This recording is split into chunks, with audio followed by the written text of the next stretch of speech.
Hello students, आज हम सीमांत उपयोगिता हास नियम the law of diminishing marginal utility के बारे में डिस्कस करेंगे। मैं आपको पहले भी बता चुकी हूँ, जैसा कि हम पहले भी डिस्कस कर चुके हैं कि हमारी प्रत्येक क्रिया एक आर्थिक क्रिया है, एक इकोनॉमिक एक्टिविटी है। एंड इकोनॉमिक्स में हमारी इकोनॉमिक एक्टिविटीज़ को 5 भागों में बांटा गया है: consumption, production, exchange, distribution and revenue और पब्लिक फाइनेंस।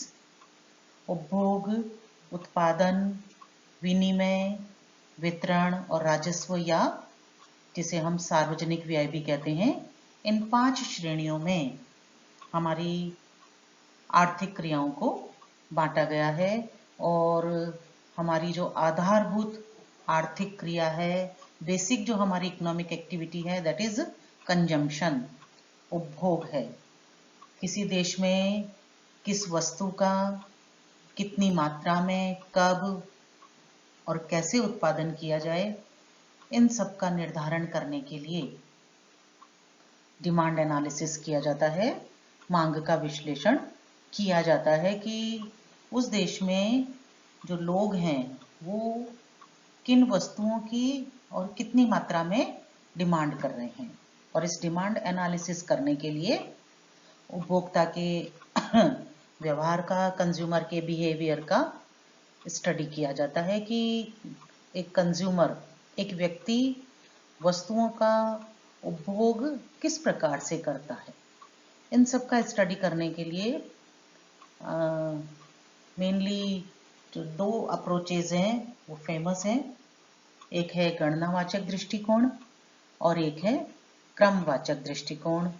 एंड गणनावाचक दृष्टिकोण, जिसे हम कार्डिनल अप्रोच भी कहते हैं, उसके अकॉर्डिंग कोई भी व्यक्ति किसी वस्तु का उपभोग क्यों करता है, या कोई भी व्यक्ति कोई भी वस्तु क्यों खरीदता है, क्योंकि हम अपनी आवश्यकताओं को संतुष्ट करने के लिए वस्तुओं और सेवाओं को क्रय करते हैं। क्यों क्रय करते हैं? क्योंकि उन पर्टिकुलर कमोडिटीज़ में, उन विशिष्ट वस्तुओं में हमारी आवश्यकता को संतुष्ट करने का गुण होता है, या वो मेरी रिक्वायरमेंट को पूरा करने के लिए मेरे लिए यूज़फुल है, मेरे लिए उपयोगी है। तो किसी भी वस्तु या सेवा का उपभोग या कंजम्पशन या क्रय करना, खरीदना, परचेज करना एक व्यक्ति के द्वारा क्यों किया जाता है?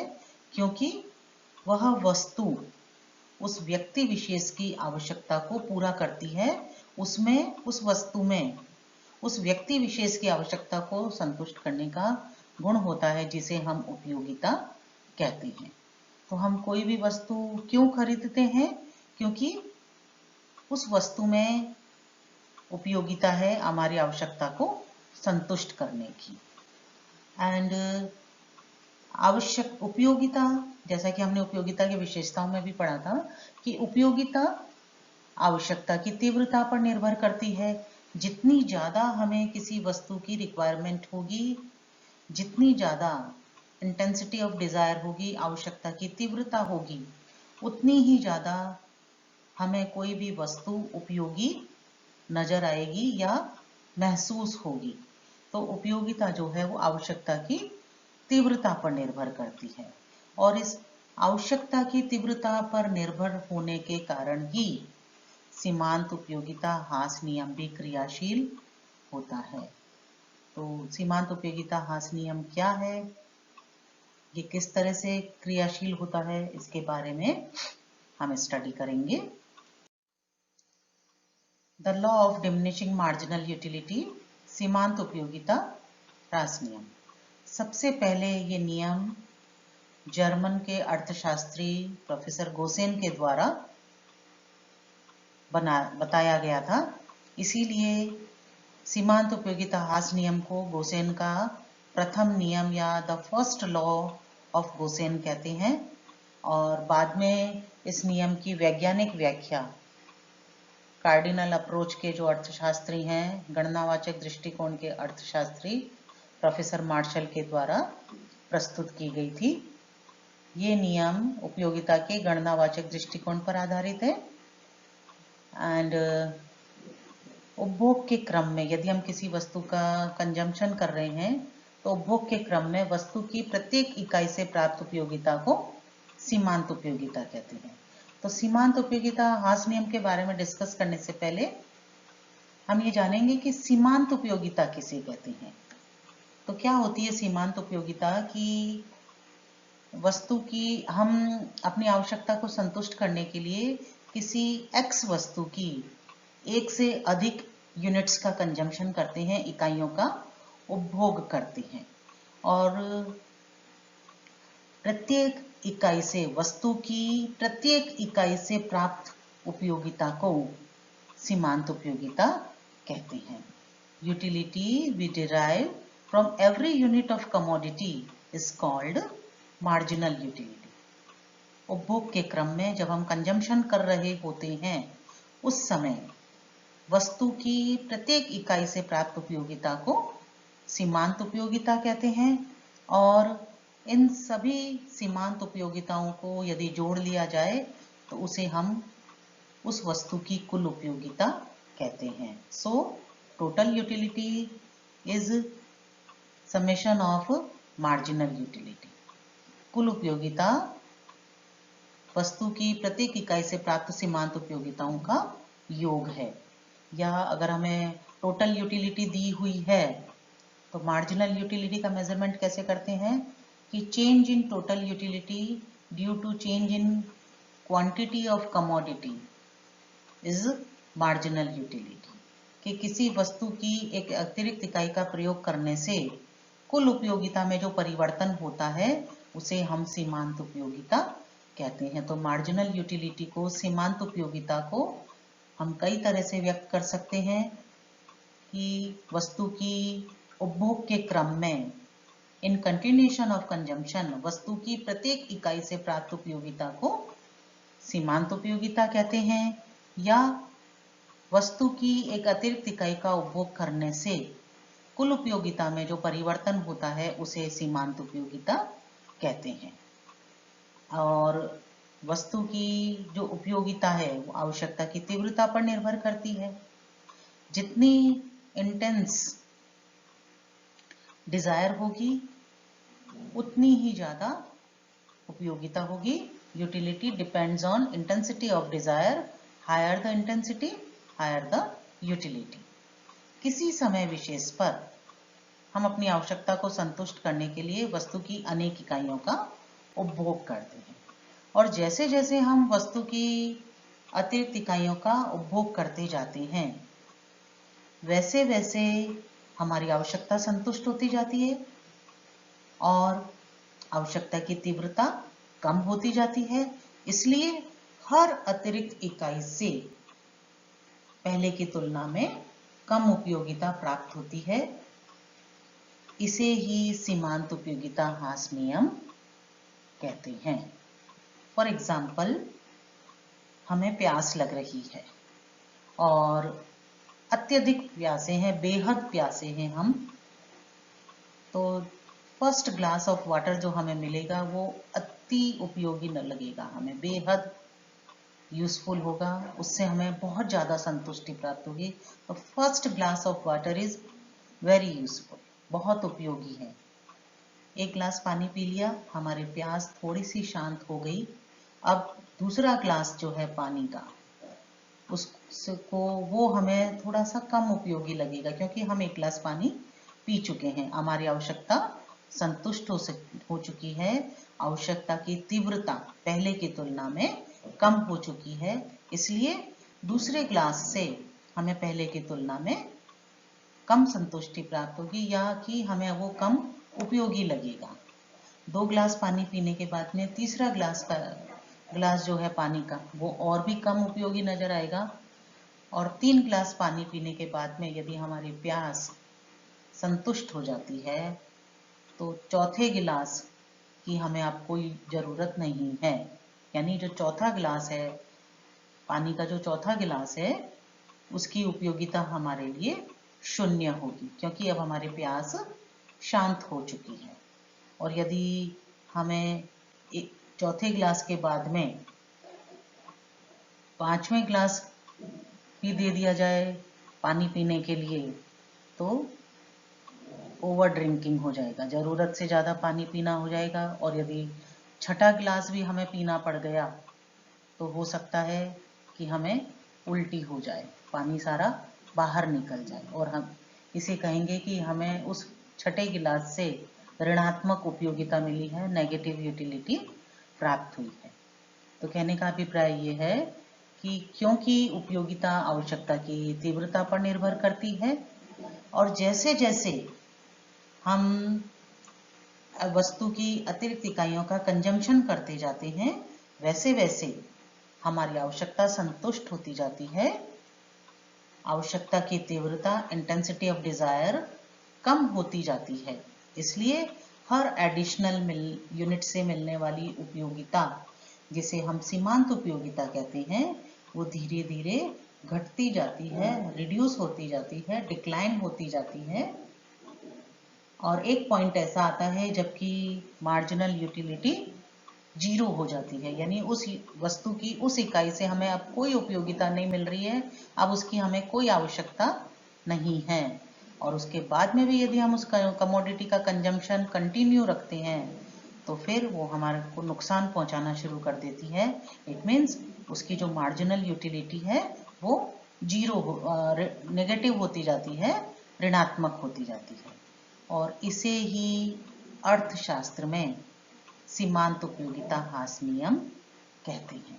तो इस law of diminishing marginal utility के आधार पर उपभोक्ता के व्यवहार का अध्ययन किस प्रकार से हुआ कि मान लीजिए वो 4 गिलास पानी पीना चाहता है अपनी आवश्यकता को पूरा करने के लिए, उसको 4 गिलास पानी की आवश्यकता होती है। तो हम ये कहेंगे कि पानी की कितनी डिमांड है, 4 गिलास की। एक व्यक्ति ऑन एन एवरेज कितनी डिमांड करता है, 4 गिलास की। तो उसके हिसाब से फिर पानी का उत्पादन या किसी भी वस्तु का उत्पादन निर्धारित किया जाएगा। तो इस प्रकार से जैसे जैसे हम कंजम्पशन करते जाते हैं, हर अतिरिक्त इकाई से प्राप्त होने वाली सीमांत उपयोगिता कम होती जाती है। इसे सीमांत उपयोगिता ह्रास नियम कहते हैं। Explanation with the help of example and diagram. First unit सीमांत उपयोगिता है 20, so total utility is 20. Second unit का कंजम्पशन किया तो उससे हमें 18 के बराबर यूटिलिटी मिली, कुल उपयोगिता हो गई 38, थर्ड से 14, फोर्थ से 8, फिफ्थ यूनिट के कंजम्पशन से हमें 0 बराबर यूटिलिटी मिल रही है, यानी अब हमें उस वस्तु की कोई भी जरूरत नहीं है। And at that point total utility is 60 and it is maximum. इस समय जब सीमांत उपयोगिता 0 है तो कुल उपयोगिता अधिकतम होती है, मैक्सिमम होती है, और इससे हमें 0 के बराबर उपयोगिता मिल रही है। इसके बाद में भी अगर हम 6th यूनिट का भी कंजम्पशन करेंगे तो हमें नेगेटिव मार्जिनल यूटिलिटी मिलेगी, ऋणात्मक सीमांत उपयोगिता मिलेगी। अब इस वस्तु का उपयोग हमारे लिए हानिकारक हो जाएगा। तो जिस बिंदु पर, जिस यूनिट पर हमें 0 के बराबर मार्जिनल यूटिलिटी मिलती है, सीमांत उपयोगिता मिलती है, उसे पूर्ण संतुष्टि का बिंदु कहते हैं, a point of perfect satisfaction. यहाँ पर उपभोक्ता की आवश्यकता पूरी हो चुकी है, इसे पूर्ण संतुष्टि का बिंदु कहेंगे, राइट। और इस बिंदु पर जो टोटल यूटिलिटी है वो मैक्सिमम होती है। उसके बाद में सीमांत उपयोगिता ऋणात्मक होने लग जाती है एंड टोटल यूटिलिटी डिक्लाइन होना शुरू कर देती है, वो भी घटने लग जाती है। तो सीमांत उपयोगिता और कुल उपयोगिता में क्या रिलेशन है कि जब तक सीमांत उपयोगिता पॉजिटिव है, धनात्मक है, तब तक टोटल यूटिलिटी इंक्रीज हो रही है, लेकिन घटती हुई दर से, एट ए डिक्लाइनिंग रेट, क्योंकि सीमांत उपयोगिता धीरे धीरे कम होती जा रही है। एंड जब मार्जिनल यूटिलिटी 0 होती है तो टोटल यूटिलिटी मैक्सिमम होती है और इसे हम पूर्ण संतुष्टि का बिंदु कहते हैं। एंड जब मार्जिनल यूटिलिटी ऋणात्मक होती है, नेगेटिव होती है, तो टोटल यूटिलिटी घटने लग जाती है, वो भी ऋणात्मक होने लग जाती है, उसमें धीरे धीरे कमी आने लगती है। So this is the relationship between marginal utility and total utility. Example के द्वारा इसको स्पष्ट किया गया है। आप इसमें देखिएगा कि फर्स्ट यूनिट से 20 के बराबर यूटिलिटी मिल रही है, मार्जिनल यूटिलिटी। सेकेंड यूनिट से 18, थर्ड से 14, फोर्थ यूनिट से 8 एंड फिफ्थ यूनिट से 0। इस एग्जाम्पल को देकर, इस डायग्राम को देखकर आप देखिएगा कि सीमांत उपयोगिता ह्रास नियम क्या है कि न केवल हर अतिरिक्त इकाई से मिलने वाली उपयोगिता घटती जा रही है, न केवल ये मार्जिनल यूटिलिटी घटती जा रही है, बल्कि आप इस डायग्राम को देखिए कि इसमें जो सीमांत उपयोगिता के घटने की दर है हर एडिशनल यूनिट पर, वो भी बढ़ती जा रही है। पहले केवल 2 ही कम हुई, फिर इसमें 4 का डिफरेंस आ गया, और फिर इसमें 6 का डिफरेंस आ गया, और फिर इसमें 8 का डिफरेंस आ गया। ये देखिए घटने की जो दर है धीरे धीरे बढ़ती जा रही है, गैप जो है इनके बीच में इंक्रीज होता जा रहा है। And this is the law of diminishing marginal utility, कि न केवल हर अतिरिक्त इकाई पर सीमांत उपयोगिता घटती है, बल्कि उसके जो घटने की दर है वो भी बढ़ती जाती है, तेजी से वो घटने लगती है। इसे हम सीमांत उपयोगिता ह्रास नियम कहते हैं। कुल उपयोगिता और सीमांत उपयोगिता में रिलेशन क्या है, ये हम पहले डिस्कस कर चुके हैं।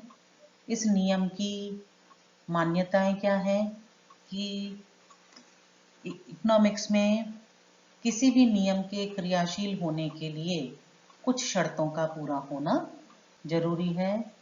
Certain conditions are required and these assumptions or conditions are, first is वस्तु समरूप होनी चाहिए, गुड्स मस्ट बी होमोजीनस, यानी कि अगर वस्तु में अंतर है, पहली से दूसरी रोटी अगर ज़्यादा स्वादिष्ट है, उसमें कुछ मसाला डाल के बना दिया गया है, तो डेफिनेटली पहले से दूसरे की रोटी हमें ज़्यादा उपयोगी नजर आएगी, और तब सीमांत उपयोगिता ह्रास नियम क्रियाशील नहीं होगा। स्टैंडर्ड यूनिट होनी चाहिए, जो वस्तु की इकाइयां हैं जिनका कि हम कंजम्पशन कर रहे हैं, that must not be too big और टू स्मॉल, बहुत ज़्यादा बड़ी और बहुत ज़्यादा छोटी नहीं होनी चाहिए। कंटिन्यूटी इन कंजम्पशन होनी चाहिए, लगातार उपभोग होना चाहिए at a point of time, एक निश्चित समय पर उस कमोडिटी का लगातार कंजम्पशन होना चाहिए। अगर उसमें ब्रेक आ गया है, उसमें गैप आ गया है कंजम्पशन में, तो फिर सीमांत उपयोगिता ह्रास नियम क्रियाशील नहीं होगा। जिस समय हमें प्यास लग रही है, हमें लगातार पहला, दूसरा, तीसरा, चौथा, 5वां ग्लास पानी का पीना पड़ेगा, तो सीमांत उपयोगिता ह्रास नियम क्रियाशील होगा।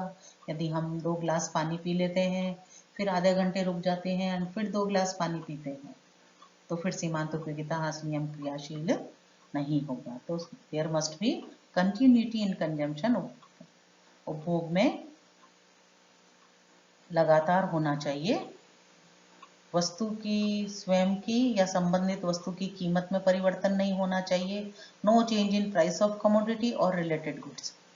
यदि वस्तु की कीमतों में परिवर्तन हो गया, वस्तु पहले की तुलना में सस्ती हो जाती है, तो फिर सीमांत उपयोगिता ह्रास नियम क्रियाशील नहीं होगा। हम सस्ती होने के कारण ज़्यादा से ज़्यादा इकाइयाँ परचेज कर लेंगे, या उसकी जो संबंधित वस्तुएं हैं, जो उसके सब्स्टिट्यूट्स हैं, वो अगर बहुत महंगे हो जाते हैं, तो उस स्थिति में भी सीमांत उपयोगिता ह्रास नियम क्रियाशील नहीं होगा। लोगों की फैशन, आदत और रुचि में परिवर्तन नहीं होना चाहिए, मेंटल स्टेटस में परिवर्तन नहीं होना चाहिए, मानसिक स्थिति में परिवर्तन नहीं होना चाहिए। यानी कि आप खाना खा रहे हैं, सीमांत उपयोगिता ह्रास नियम की विशेषता क्या है कि ये सुखमय स्थिति में लागू होता है। हम भोजन कर रहे हैं और अचानक यदि हमें कोई बहुत खुशखबरी मिल जाती है कि हमारी एक लॉटरी खुल गई है, तो हम सब खाना पीना भूल जाते हैं, यानी तब भी सीमांत उपयोगिता ह्रास नियम क्रियाशील नहीं होगा। या हम भोजन कर रहे हैं और कोई बहुत दुखद समाचार हमें मिल जाता है, तब भी हम खाना पीना भूल जाते हैं, और उस स्थिति में भी सीमांत उपयोगिता ह्रास नियम क्रियाशील नहीं होगा। तो इस नियम के क्रियाशील होने के लिए कंटिन्यूअस कंजम्पशन होना चाहिए, मानसिक स्थिति में परिवर्तन नहीं होना चाहिए, और मुद्रा की जो सीमांत उपयोगिता है वो भी स्थिर रहनी चाहिए, उसमें परिवर्तन नहीं होना चाहिए, तो ये नियम क्रियाशील होगा। इस नियम के अपवाद क्या है, एक्सेप्शंस क्या है, कि वस्तु की इकाई यदि बहुत बड़ी है या बहुत छोटी है, बहुत बड़ी है, बिग यूनिट है, तो हम केवल एक यूनिट का कंजम्पशन कर पाएंगे, हम दूसरी यूनिट का, दूसरी इकाई का उपभोग ही नहीं कर पाएंगे, और तब यह सीमांत उपयोगिता ह्रास नियम क्रियाशील नहीं होगा। जो रेयर गुड्स हैं, जो दुर्लभ वस्तुएं हैं, उन वस्तुओं पर सीमांत उपयोगिता ह्रास नियम क्रियाशील नहीं होता है, क्योंकि रेयर गुड्स हैं वो तो जितनी ज़्यादा हमें मिलेगी उतनी ही ज़्यादा उसकी उपयोगिता हमें नजर आएगी।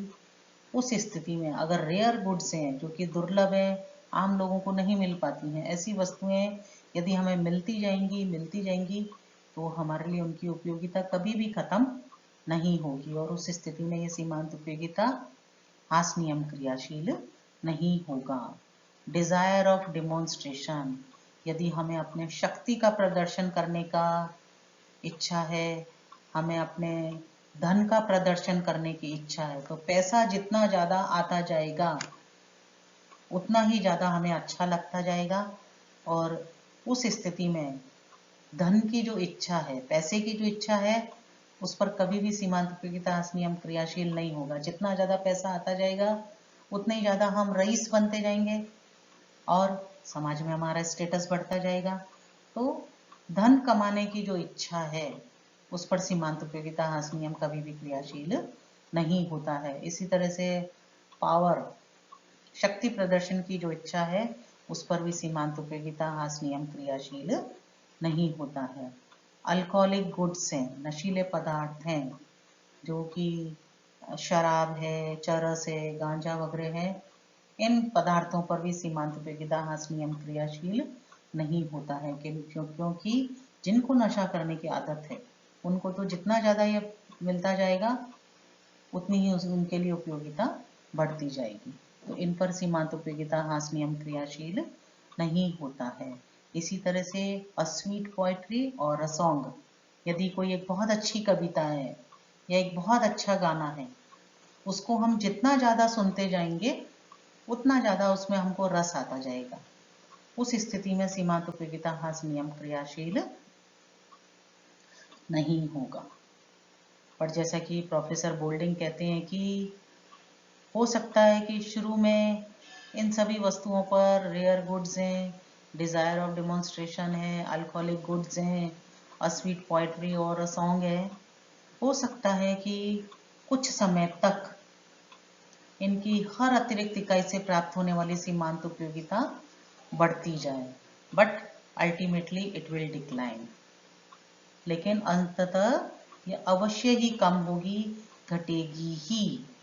जैसे दुर्लभ वस्तुएं हैं, यदि लगातार हमारे पास में आती जा रही हैं, तो शुरुआत में तो हमें बहुत अच्छा लगेगा, लेकिन धीरे धीरे हम उनसे बोर होने लग जाएंगे, तो अल्टीमेटली हर एडिशनल यूनिट की फिर सीमांत उपयोगिता घटेगी ही घटेगी। इसी तरह से शक्ति प्रदर्शन की या धन की है, शुरू में जब हमारे पास में पैसा आता जाएगा हमें बहुत अच्छा लगेगा, लेकिन जब हम बहुत रईस हो जाते हैं, जब हमारे पास में धन की बहुत ज़्यादा मात्रा बढ़ जाती है, तो फिर हमारे लिए उसकी वैल्यू कम हो जाती है, यानी कि उसकी मार्जिनल यूटिलिटी कम हो जाती है, तो अल्टीमेटली इट विल डिक्लाइन।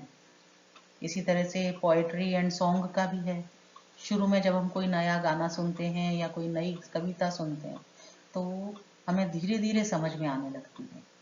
तो एक लिमिट तक तो हमें वो सब सुनना बहुत अच्छा लगेगा, लेकिन यदि उसी गाने को हम बार बार रिपीट करके, उसी कविता को हम बार बार रिपीट करके सुनते जा रहे हैं, सुनते जा रहे हैं, सुनते जा रहे हैं, तो एक सैचुरेशन पॉइंट आएगा ही और उसके बाद में वो डिक्लाइन होगा ही होगा। फिर वो गाना हमें अच्छा लगना बंद हो जाएगा या उतना अच्छा नहीं लगेगा जितना कि पहले लग रहा था।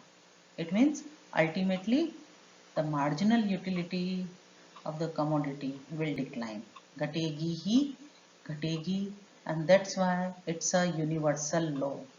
इसीलिए सीमांत उपयोगिता हास नियम एक सार्वभौमिक नियम है कि कुछ परिस्थितियों में ऐसा हो सकता है कि शुरुआत में हमें उस वस्तु की जितनी उपयोगिता नज़र आ रही है, जैसे जैसे हम उसका कंजम्पशन करते हैं उसकी उपयोगिता बढ़ती जाती है, लेकिन एक लिमिट के बाद में सीमांत उपयोगिता हास नियम क्रियाशील होगा ही होगा। इसलिए इसे यूनिवर्सल लॉ कहते हैं। इस सिद्धांत का महत्व क्या है? उपयोग मूल्य और विनिमय मूल्य में अंतर को स्पष्ट करता है। सम सीमांत उपयोगिता नियम का आधार है। उपभोक्ता की बचत की धारणा का आधार है। मांग के नियम का आधार है। उत्पादन और उपभोग में विविधता का आधार है। मूल्य निर्धारण में इसका महत्व है और आधुनिक कर प्रणाली में भी सीमांत उपयोगिता हास नियम का महत्व है। So all these about law of diminishing marginal utility. Thank you.